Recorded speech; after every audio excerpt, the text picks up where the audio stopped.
The case of Beverley Allitt remains one of the most shocking and heartbreaking incidences in the history of medical malpractice. Allitt, a nurse in England, was convicted of murdering 4 children and attempting to murder many others in 1991. Because of the gravity of her actions, Allitt was sentenced to 13 life sentences. In the decades since this terrible tragedy, the case has been subject to intense scrutiny and speculation. Welcome back to Twisted Minds. My name is James, and today we're looking at the case of Beverley Allitt, who is also known as the Angel of Death. In this video, we'll take a closer look at the events leading up to the murders and the aftermath of the incident. We'll also examine the implications for the medical profession and the lessons we can learn from this horrific case.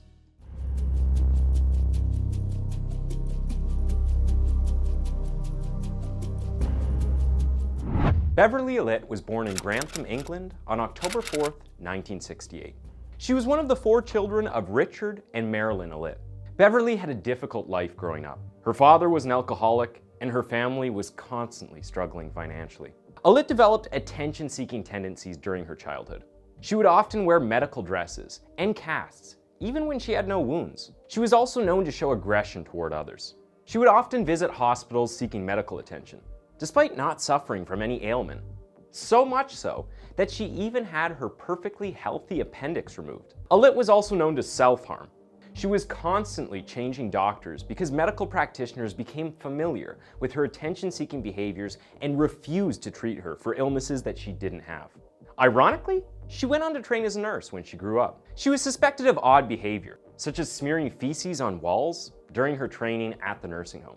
Her absentee level was also exceptionally high, the result of a string of illnesses. Her then boyfriend later claimed that she was aggressive and manipulative. She had claimed false pregnancy and accused him of sexual crimes before the end of their relationship.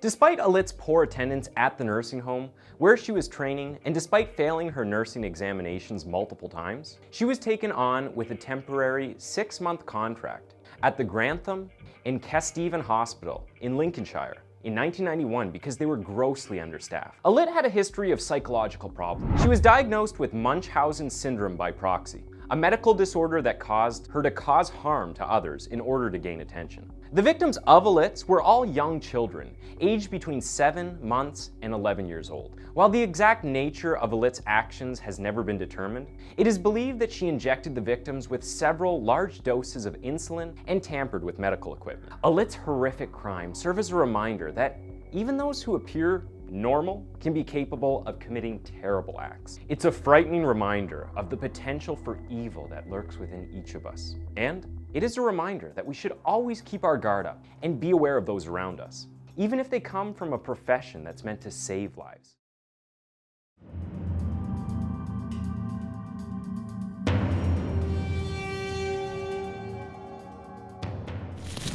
Beverley Allitt murdered 4 children and attempted to murder 9 others within just 2 months between February and April of 1991. Her victims were all children, aged 7 months to 9 years old, and were killed in a children's ward in a hospital in Grantham, England. Allitt was found to have deliberately injected the children with insulin and other substances, as well as manipulating their medical equipment and records to cover up her actions.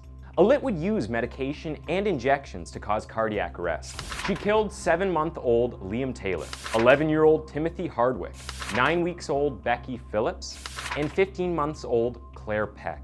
She targeted her first victim on February 21, 1991. 7-month-old Liam Taylor was admitted to Ward 4 with a chest infection. Allitt reassured his parents that he was in good hands and convinced them to go home.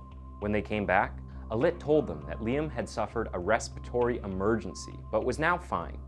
To win their trust, she even volunteered for extra night duty to look after the little boy. Liam's parents also chose to spend the night at the hospital. Allitt was left alone with the boy, and strangely, his condition worsened drastically. He became very pale, and soon after, his face was covered with red blotches. Allitt called for an emergency resuscitation team for help. Unfortunately, Liam suffered a cardiac arrest, and despite the best efforts of the attending team, he suffered severe brain damage to the point of no return. the only way to keep him alive would have been to keep him on life support machines. On medical advice, his parents had to make the depressing decision to remove their child from life support. His cause of death was recorded as heart failure, and oddly, Allitt was never questioned about her role in Liam's death. 2 weeks after Liam's tragic death, Allitt went on to her next victim, Timothy Hardwick, an 11-year-old with cerebral palsy. He was admitted to Ward 4 after an epileptic attack on March 5, 1991. Allitt was to take care of him, and the same events followed. Yet again, following a period when she was alone with the boy, she called the emergency resuscitation team, who found him without a pulse. The boy was turning blue, and again, despite the best efforts of the team, which included a pediatric specialist, sadly, the boy passed away. The autopsy was inconclusive and failed to provide an obvious cause of death. Eventually, Liam's epilepsy was blamed. Allitt's third victim was 1-year-old Kaylee Desmond, who was admitted to Ward 4 on the 3rd of March 1991 with a chest infection. The girl seemed to be fine and recovering well. However, in a similar series of events as before, baby Kaylee went into cardiac arrest 5 days later in Allitt's presence. This happened in the same bed where Liam Taylor had died 2 weeks before. Luckily, the resuscitation team was able to revive her, and she was transferred to another hospital in Nottingham. The attending physicians discovered an odd puncture hole under her armpit, and they also found an air bubble near the puncture mark, which they attributed to an accidental injection, but no investigation was started. 5-month-old Paul Crampton was Allitt's next victim. He was placed in Ward 4 on March 20th, 1991, as a result of a mild bronchial infection. And again, Beverley Allitt called for help as Paul appeared to be suffering from insulin shock. He went into a near coma 3 times. Each time, the doctors were able to revive him, but couldn't explain the fluctuations in his insulin levels. Like Kaylee, he too was taken by ambulance to another hospital in Nottingham. Little Paul was extremely lucky to have survived. The angel of death made her next move the very next day. 5-year-old Bradley Gibson, who was suffering from pneumonia and went into unexpected cardiac arrest, but was again saved by the resuscitation team. Subsequent blood tests showed that his insulin was high, which made no sense to the attending physicians. And history repeated itself again when a visit from Allitt later that night culminated in another heart attack for the child. Bradley was transported to Nottingham, where he recovered.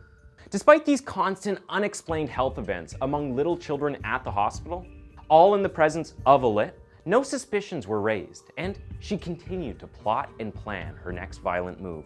On the 22nd of March 1991, 2-year-old victim Yik Hung Chan turned blue and appeared in considerable distress when Allitt raised the alarm, but he responded well to oxygen. He had another such attack and was transferred to the larger hospital in Nottingham, where he recovered. His symptoms were attributed to a fractured skull, the result of a fall. Allitt's next victims were twins, Katie and Becky Phillip. They were 2 months old. They were kept for observation as a result of their premature delivery. Becky was brought into Ward 4 on April 1st, 1991, when she had some gastrointestinal issues, and Allitt took care of her. 2 days later, Allitt raised the alarm, claiming that Becky appeared hypoglycemic and cold to the touch, but no ailment was found. Little Becky was sent home with her mother. During the night, Becky went into convulsion and cried out in pain, but the doctors suggested she had colic. Her parents observed her during the night, but unfortunately she died. Despite an autopsy, pathologists couldn't find any clear cause of death. Becky's twin Katie was admitted to Grantham as a precaution. Unfortunately, Allitt was right there, and as we know by the pattern, she was again summoning a resuscitation team to revive baby Katie, who had stopped breathing. Luckily, efforts to revive Katie were successful, but 2 days later, she suffered a similar attack, which resulted in the collapse of her lungs. Following another revival effort, Katie was transferred to Nottingham. The doctors there found that 5 of her ribs were broken, and she had also suffered serious brain damage, which was a result of oxygen deprivation. Ironically, Katie's mother, Sue Phillips, was grateful to Allitt as she thought that Allitt had saved her baby's life. She asked her to be Katie's godmother. Allitt, of course, accepted willingly, despite having inflicted partial paralysis, cerebral palsy, and sight and hearing damage on the little child. And this continued with 4 more victims. Finally, the high incidence of unexplained attacks in otherwise healthy children, along with Allitt's attendance during all of these attacks, caused suspicions to be raised at the hospital.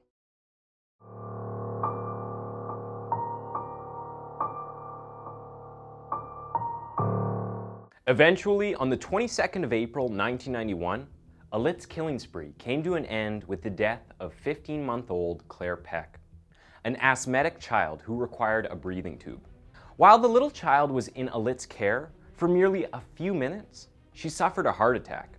The resuscitation team had revived her successfully, but when she was again alone in Allitt's presence, sadly, baby Claire suffered a second attack, which she could not be revived. An autopsy indicated that Claire had died from natural causes, but Dr. Nelson Porter, a consultant at the hospital, suspected foul play and initiated an inquiry. The high number of cardiac arrests over the previous 2 months in Ward 4 shocked him. A test revealed a high level of potassium in baby Claire's blood, and that clue finally resulted in the police being summoned 18 days later. Her exhumation resulted in the discovery of traces of lignocaine in her system, a drug used during cardiac arrests, but never given to babies. Allitt's victims were all very young, which made her crimes particularly cruel. She took advantage of her position as a nurse to commit her murders, giving the children lethal doses of insulin or potassium or smothering them. Allitt's victims were unable to defend themselves against her and were completely dependent on her for their care.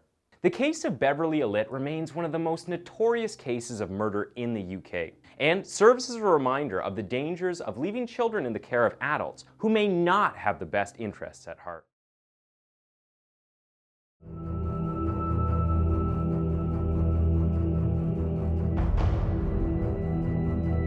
The investigation into the case of Beverley Allitt was extensive, with detectives reviewing medical records, interviewing medical staff, and carrying out extensive tests. Pathologists examined the victims and found that each one had suffered an event that had caused the death of a child. Several babies had been subjected to injections of insulin, while others had suffered from hypoxia, a lack of oxygen to the brain. Stuart Clifton, the police superintendent, was assigned to the investigation, and he immediately suspected foul play. He examined all of the other similar cases that had occurred in the previous 2 months, finding unnaturally high doses of insulin in most. Further evidence revealed that Allitt had reported the key missing to the insulin refrigerator. All records were checked, parents of the victims were interviewed, and a security camera was installed in Ward 4. Investigators interviewed staff who had witnessed Allitt's behavior and found that she had, at times, acted in suspicious ways. The investigation was ultimately able to conclusively prove that Allitt was the perpetrator of the crimes against the children. Her defense lawyers argued that the evidence was circumstantial, but the jury disagreed and found her guilty on all counts.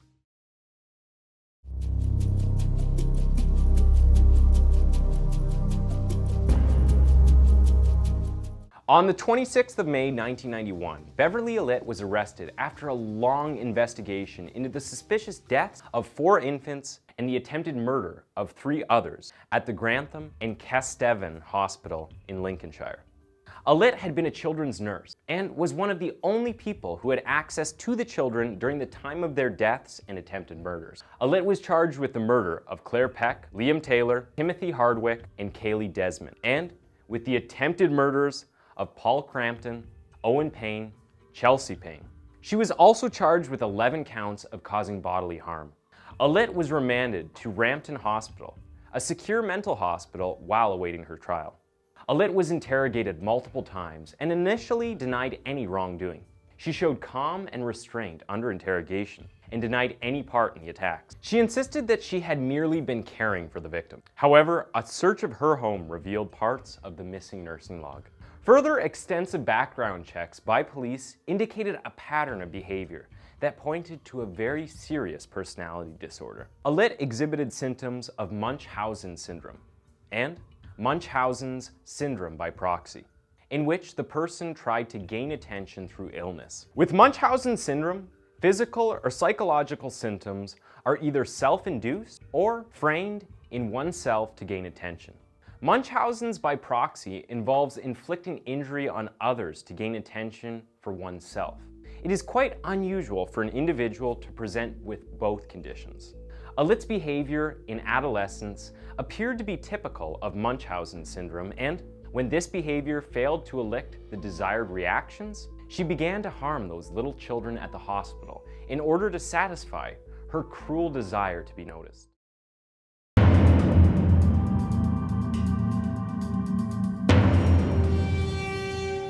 Despite visits and assessments by a number of healthcare professionals whilst in prison, Allitt refused to confess to what she had done.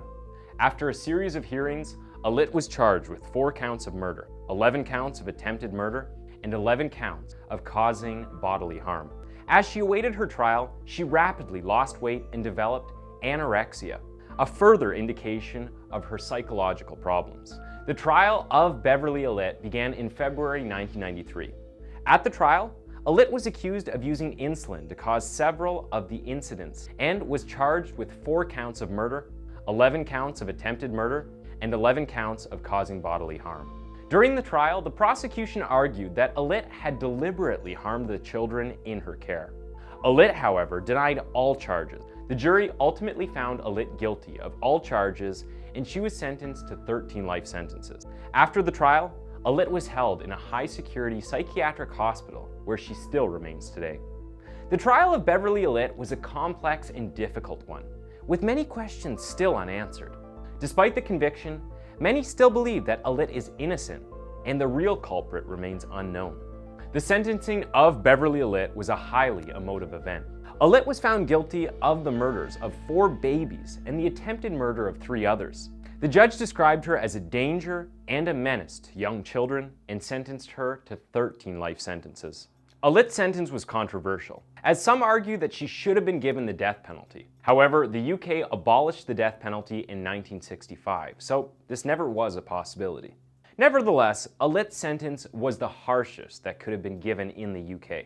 The sentence was also seen by some as inadequate due to the severity of her crimes. Many felt that if Allitt was given a longer sentence, it would have acted as a deterrent to those who might consider committing similar crimes. Allitt was ordered to serve her sentence in a secure psychiatric hospital for a minimum of 30 years, where she will be under constant observation and receive treatment.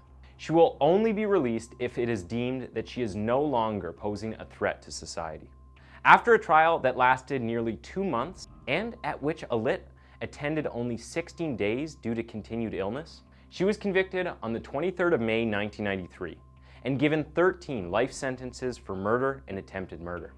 It was the harshest sentence to ever be delivered to a female. In Allitt's case, she is held in a secure unit and is under 24-hour surveillance.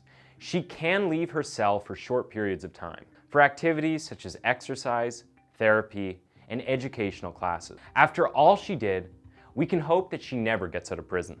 It's sad that those little children had to lose their lives in such a horrific manner to the cruelties of this angel of death.